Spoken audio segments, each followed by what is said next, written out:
Friends, तो आज हम बात करने वाले हैं एडवर्स ड्रग रिएक्शन के बारे में। जनरली इसे हम एडवर्स इफेक्ट के नाम से जानते हैं। आप कोई भी मेडिसिन लेते हैं, doesn't matter it is Ayurvedic, homeopathic और एलोपैथिक और यूनानी, आप कोई भी मेडिसिन लेते हैं उसका कोई ना कोई साइड इफेक्ट रहता है। ऐसी कोई भी ड्रग नहीं है जिसका कोई साइड इफेक्ट ना हो, चाहे वो आयुर्वेदिक हो या फिर आपकी जो है होम्योपैथिक हो या एलोपैथी हो। रीजन क्या है कि हमें आयुर्वेदिक, होम्योपैथिक और यूनानी के बारे में बताया जाता है कि इनका कोई साइड इफेक्ट नहीं है, क्योंकि वहां पर उनकी उस लेवल की जो स्टडी है वो नहीं की गई होती है। सबसे मेन बात जो होती है उन ड्रग्स के बारे में ये रहती है। तो मेनली जो एडवर्स ड्रग रिएक्शन का कॉन्सेप्ट है वो आपका एलोपैथी तक ही रहता है, मीन्स जो जिन्हें हम अंग्रेजी दवाइयां कहते हैं उन तक ही रहता है।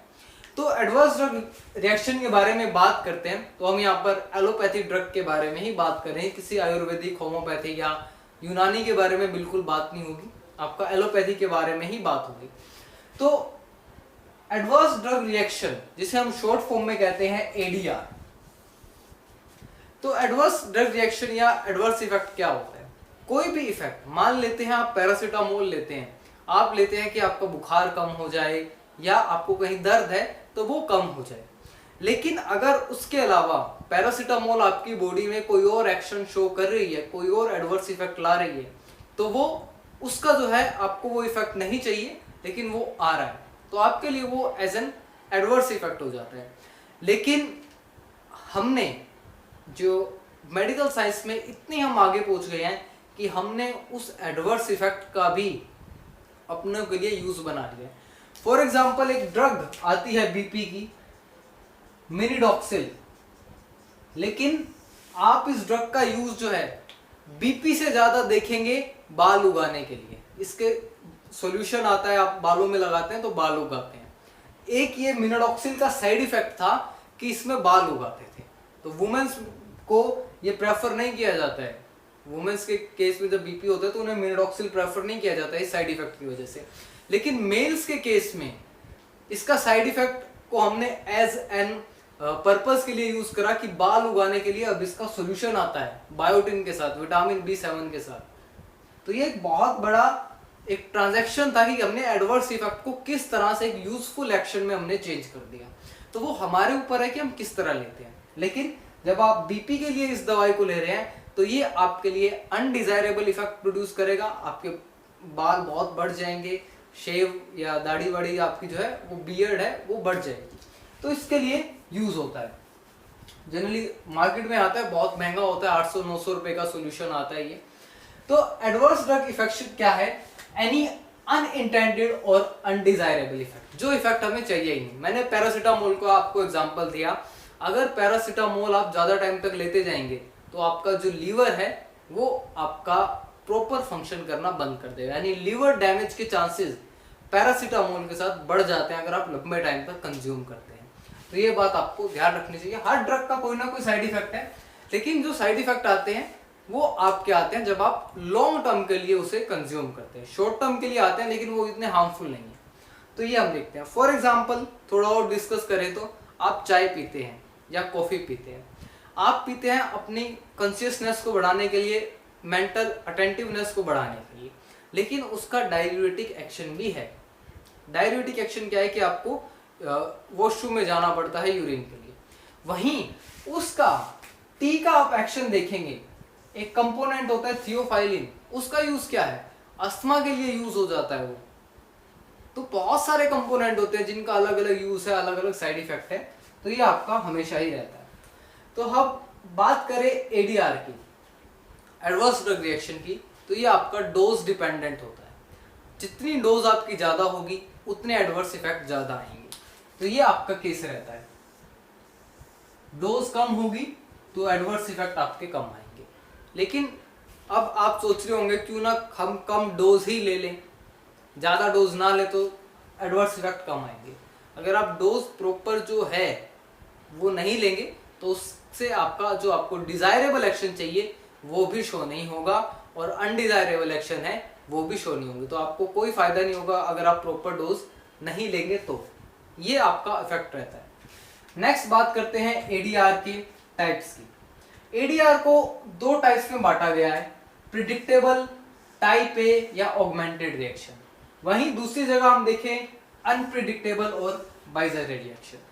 टाइप ए जो है वो कॉमन है, ये साइड इफेक्ट आपका आना ही आना है, चाहे उसे कोई भी पर्सन ले, उसे ये साइड इफेक्ट ये आने हैं। क्योंकि ये जो आपका प्रिडिक्टेबल है, टाइप ए है, ऑगमेंटेड है, पहले ही पता है हमें, तो mechanism based adverse drug reaction, यानी जिस मैकेनिज्म से वो आपका ड्रग काम करने वाली है उससे ही वो साइड इफेक्ट आ रहा है। हमारी बॉडी में ना जाने कितने तरह के रिसेप्टर हैं, अब वो ड्रग ना जाने कहां कहां पर आपकी रिएक्ट होने वाली है। फॉर एग्जाम्पल कोई अल्कोहल ड्रिंक करता है, तो जब वो स्मॉल अमाउंट में ड्रिंक करता है तो उसे एक्साइटमेंट हो जाती है, लेकिन वहीं जब अल्कोहल कोई ज़्यादा अमाउंट में ले लेता है तो उससे ड्रोजीनेस हो जाता है। आप सड़कों पे देखते हैं इधर उधर लोगों को, तो वो इस तरह के साइड इफेक्ट डोज के साथ भी रिलेट हो जाते हैं। ये बात होता है। कई बार आप देखते होंगे कुछ ड्रग्स ऐसी हैं, कम अमाउंट में लेंगे तो आपका बीपी डाउन हो जाता है, ज़्यादा में लेंगे तो बीपी हाई हो जाता है। तो ये चीज़ें आपकी रहती हैं। तो ये प्रिडिक्टेबल है, mechanism based adverse drug reaction है। अब बात करें based on pharmacological action. Pharmacological जो एक्शन है वहां से आपका ये एडवर्स इफेक्ट आ रहा है, लेकिन ये प्रिडिक्टेबल है कि आपको पास आएगा। आप एंटासिड कंज्यूम करते हैं, स्पेशली कैल्शियम सॉल्ट होते हैं जिनमें, अगर आप एंटासिड ले रहे हैं जिसमें कैल्शियम सॉल्ट है, कोई कैल्शियम बाइकार्बोनेट है, कैल्शियम कार्बोनेट है, अगर आप लॉन्ग टाइम के लिए कंज्यूम करते हैं तो आपको हार्ट से रिलेटेड डिजीज होने के चांसेस ज़्यादा होते हैं। दूसरी बात, अगर जो एंटासिड आप लेते हैं, पेंटाप्राजोल, ओमेप्राजोल, रेंटिडिन, ऐसी लोग जिसे नाम से जानते हैं आप, रेबिप्राजोल है, तो इनके साथ जो है अगर आप लंबे टाइम के लिए कंज्यूम करते हैं, क्योंकि बहुत सारे लोग जो है इसे सुबह लेते हैं, खाली पेट जनरली लेने के लिए कहा जाता है, तो उसमें जो है बोन जो है वो वीक होती जाती है, उसके साथ कैल्शियम का कॉम्प्लेक्स बनता जाता है। तो ये यहाँ पर मैंने कुछ लिखा है कि एंटासिड्स के साथ आपकी जो है बोन वीक हो जाती है। नेक्स्ट आप देखेंगे सिट्राजिन लेते हैं, ड्रोजीनेस होती है, आपको नींद आती है। बेनाड्रिल आप लेते हैं सिरप, तब आपको नींद आती है। कफ सिरप जनरली हम कह देते हैं, तो उससे ड्रोजीनेस हो जाती है, नींद आती है। डिपेंड करता है कफ सिरप के अंदर क्या है, डेक्स्ट्रोमोर्फिन है या नहीं है, या कोई आपका H1 ब्लोकर, जो आपका हिस्टामिन होता है H1, उसका ब्लोकर है या नहीं। अगर है तो आपको नींद आएगी ही आएगी उससे। सिट्राजिन भी इसी के ऊपर बेस है, इसलिए आपको नींद आती है, चाहे आप सिट्राजिन का सिरप लें, टैबलेट लें, तो ये कॉमन पॉइंट रहता है। कीटोकोनाजोल, ये आपकी क्रीम आती है, तो सेक्सुअल इंपेयरमेंट ये कोज कर देती है। बहुत सारी एंटी फंगल ड्रग हैं जो ये चीज़ें कोज करती है। इसे जनरली हम लॉस ऑफ लिबिडो भी कह देते हैं, ये चीज़ आपकी रहती है। तो ये आपका मोस्ट कॉमन साइड इफेक्ट है, रिवर्सिबल है। जैसे ही आप छोड़ेंगे दवाई तो ये आपके साइड इफेक्ट जो हैं वो चले जाएंगे 1-2 दिन में, इससे ज़्यादा नहीं रहेंगे, और प्रिडिक्टेबल है। इसमें पेशेंट को या जो दवाई ले रहा है उसे हॉस्पिटलाइज करने की ज़रूरत नहीं होती है। बहुत कोई रेयर केस होता है कि जहाँ पर डोज ज़्यादा ले लियो तब हॉस्पिटलाइज करना पड़ता है। तो इस केस में हम पहले ही प्रिडिक्टेबल है, ऑगमेंटेड है, टाइप ए में है, तो इसको साइड इफेक्ट ये तब आते हैं जब आप लॉन्ग टाइम के लिए कंज्यूम करते जाते हैं। अनप्रिडिक्टेबल और बाइजेरी रिएक्शन, ये प्रिडिक्ट नहीं कर सकते हम, इसलिए ये ज़्यादा हमारे लिए हार्मफुल है, सीरियस कंडीशन है, और पेशेंट को हॉस्पिटलाइज करना पड़ता है इस केस में, या उसे एंटीडोट ज़रूर देना पड़ता है। तो यहाँ पे देखेंगे अनप्रिडिक्टेबल, क्योंकि ये यहाँ पर आप देख रहे थे जो एक्शन आ रहा था वो ड्रग की वजह से आ रहा था, यहाँ पर जो आ रहा है वो पेशेंट की वजह से आ रहा है, कि पेशेंट का जो जेनेटिक है, उसका फिनोटाइप, जीनोटाइप वो कैसा है, उसकी वजह से ये रिएक्शंस आती हैं।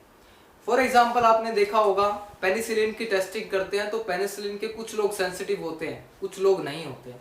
आप ये केस वो मान सकते हैं अनप्रिडिक्टेबल और बाइजेरी रिएक्शन का, कि कुछ लोग सेंसिटिव हैं, कुछ नहीं है। ऐसे ही आपका वेंकोमाइसिन को टेस्ट किया जाता है एंटीबायोटिक का, और एक सिंपल ड्रग आपकी एविल, फेनिरामिन, कुछ लोग इससे आपके जो है एलर्जिक हो जाते हैं, कुछ लोग नहीं होते हैं, तो ये आपका एविल रहता है। Not based on drug action, drug का कोई लेना देना नहीं है कि वो किस तरह से एक्ट कर रही है, उसका मैकेनिज्म ऑफ एक्शन क्या है, उससे कोई लेना देना नहीं है, जो यहाँ पर मेन पॉइंट था। इसे हम एलर्जी और आइडियोसिंक्रेसी के नाम से भी जानते हैं, क्योंकि ये अनप्रिडिक्टेबल है, नॉट कॉमन, क्योंकि हर किसी का जीनोटाइप अलग है। अगर हमें कोई ऐसा पेशेंट मिलता है तो हम उसके आगे फर्दर स्टडी करते हैं। और मोर सीरियस है due to genetic basis, suitable test to characterise the individual phenotype. और इसमें पेशेंट को हॉस्पिटलाइज करना पड़ता है या फिर उसे एंटीडोट देना पड़ता है। तो ये कुछ केसेस हैं, एविल का है, पेनिसिलिन का है, वैनकोमाइसिन का है, जिनमें पहले टेस्ट किया जाता है कि पेशेंट सेंसिटिव है या नहीं है। सो ये आपका था adverse drug reaction. I hope you like the video. For your support you can press the subscribe button. Thank you so much and all the best.